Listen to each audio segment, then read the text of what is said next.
Producer Jerry Wald was one of the most prodigious memo writers in Hollywood. So we have a detailed paper trail of the Dark Passage production. And one of the most surprising things in these memos is his chronic worry that Lauren Bacall would come off as mousy, that with a simple hairdo and a plain wardrobe, she'd end up looking dumpy. After watching early rushes, he complained to Delmer Daves that Agnes Moorehead was actually more alluring than Bacall. And this is one of the reasons Wald was compelled to stick a glamorous ending on the film, one only suggested in Goodis's original story. The escape to an exotic locale has echoes of Casablanca and To Have and Have Not, Bogart hits Wald clearly was trying to live up to.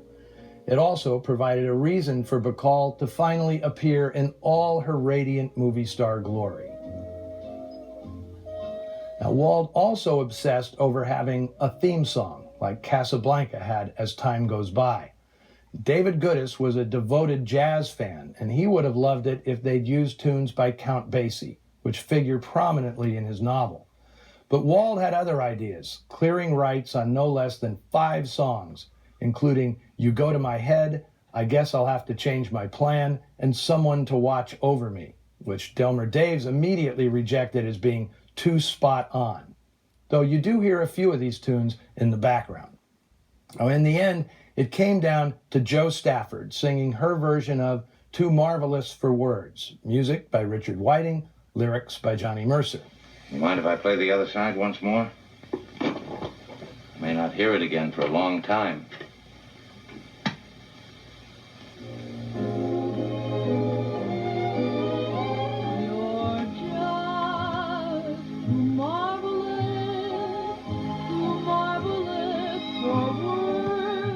By and large, David Goodis was satisfied with the adaptation of his novel, commenting in a 1947 interview that he had passed on Jerry Wald's invitation to write the screenplay himself.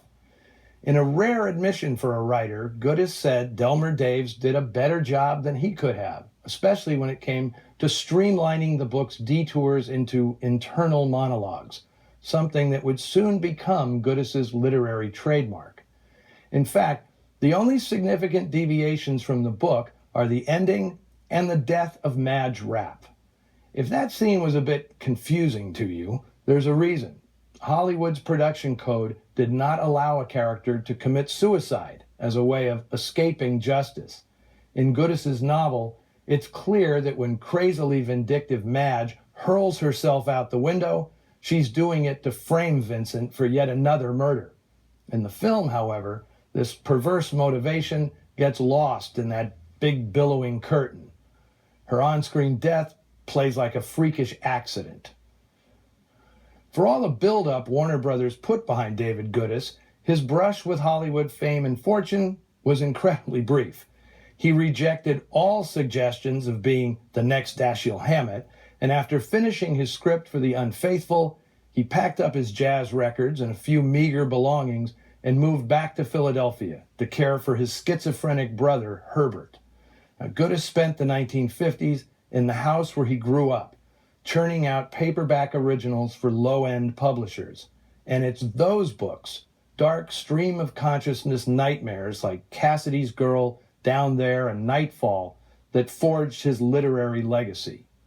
Goodis was particularly revered in France, where rather than declaring him a successor to Hammett, they saw him as a distinctly American original, decades before he was recognized in his own country as a major noir novelist.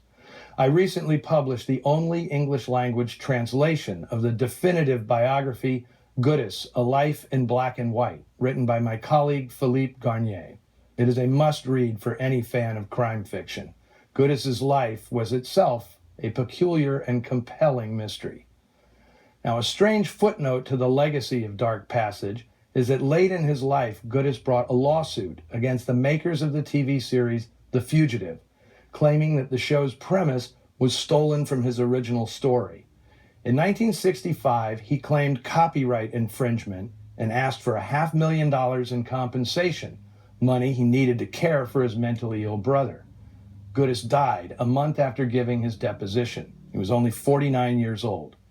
It wasn't until 1972 that the case was finally settled in Goodis's favor.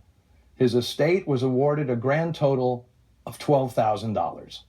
By that time, his brother Herbert was dead, and there would be no literary estate to benefit 20 years later from the box office success of the 1993 feature film version of The Fugitive.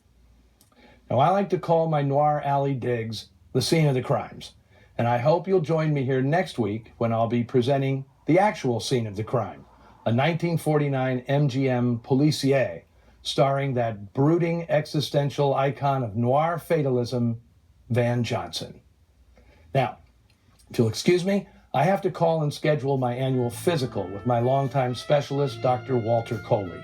And if I look totally different next week, don't worry, it'll still be me, just me with a brand new face.